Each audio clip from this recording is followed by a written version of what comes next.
I found my missing sister's diary in my husband's office drawer, and the last entry has today's date. My sister disappeared 362 days ago. The police called it a voluntary absence. Adults are allowed to vanish, they said, as if she had simply walked out of her life like a bad movie. They didn't see the packed calendar, the half-finished knitting project, the book she left open on her nightstand. They didn't hear the way her voice shook on the last voicemail she ever left me. My husband, Daniel, said obsessing over it would break me. He wanted me to move on, to focus on the life we were building together. New house, new routines, new silence. There was only one rule in our new life. I was never to open the bottom drawer of his office desk. He said it contained confidential client files. As a lawyer, that made sense. At least it did at first. Tonight, a storm took the power out.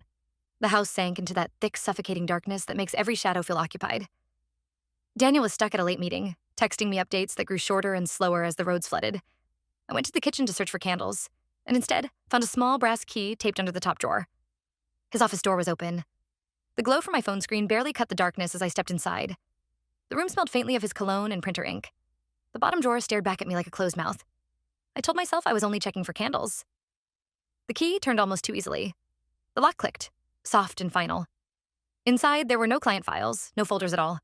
Only a single worn notebook with a familiar floral cover, edges frayed from being carried everywhere. My sister's diary. I know because I gave it to her 2 years ago, joking that she needed somewhere to store all her secrets. She'd laughed and said, "Maybe I'll write about you." It should have been in her apartment, not in my husband's locked drawer.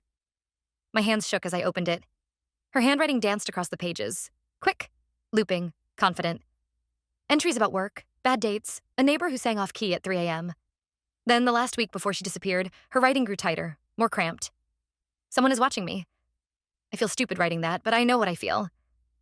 I flipped to the final entry automatically, bracing myself for an old date. It was today's. Same looping handwriting, same little star she always drew instead of a dot over the letter I. I thought changing cities would keep me safe. I thought staying hidden would be enough. But I was wrong. He found me again. He's closer than ever. I can hear his voice in the walls.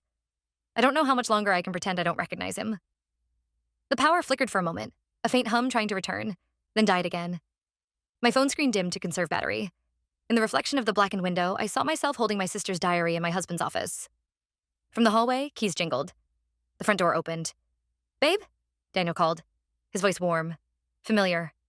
The same voice my sister mentioned in ink that hadn't even dried yet. He paused. "Why is the office light on?"